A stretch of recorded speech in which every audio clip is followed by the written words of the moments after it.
ಕೆಯುಸಿಸಿ ತಂಡದ ಎಲ್ಲ ಆಟಗಾರರಿಗೆ ಈ ಮೂಲಕವಾಗಿ ತಿಳಿಸುವುದೇನೆಂದರೆ ಕೆಯುಸಿಸಿ ಸಮ್ಮರ್ ಸೀಸನ್ 1 ಟೂರ್ನಮೆಂಟ್ ಅನ್ನು ಪ್ರಾರಂಭ ಮಾಡಿಕೊಳ್ಳೋಣ ಎಂತೆ ನಮ್ಮ ಮ್ಯಾನೇಜ್ಮೆಂಟ್ನ ಎಲ್ಲ ಸದಸ್ಯರು ಒಂದು ಚರ್ಚೆ ಮಾಡಿರುತ್ತಾರೆ.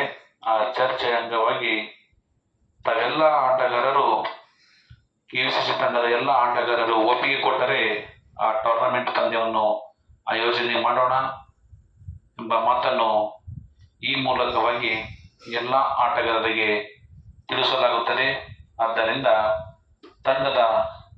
ಕೆಯುಸಿಸಿ ತಂಡದ ಎಲ್ಲ ಆಟಗಾರರು ತಮ್ಮ ತಮ್ಮ ಅಭಿಪ್ರಾಯವನ್ನು ತಿಳಿಸಬೇಕಾಗಿ ವಿನಂತಿ.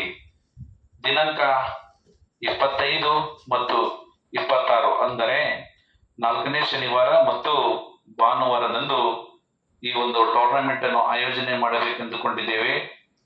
ಈ ಟೂರ್ನಮೆಂಟ್ ಅಲ್ಲಿ ಕೆಯುಸಿಸಿ ತಂಡದ ಎಲ್ಲಾ ಆಟಗಾರರನ್ನು ಆಯ್ಕೆ ಮಾಡಿ 4 ತಂಡಗಳ ರಚನೆ ಮಾಡಿಕೊಳ್ಳೋಣ ಅಂತೇಳಿ ಹಮ್ಮಿಕೊಂಡಿದ್ದೇವೆ. ಆದ್ದರಿಂದ ಎಲ್ಲ ಆಟಗಾರರು ದಯವಿಟ್ಟು ದಿನಲೂ ಒಂದು ಕ್ರಿಕೆಟ್ ಆಡಲು ಬರಬೇಕಾಗಿ ಮನವಿ ಪೂರ್ವಕವಾಗಿ ವಿನಂತಿಸಿಕೊಳ್ಳುತ್ತೇನೆ. ಧನ್ಯವಾದಗಳು.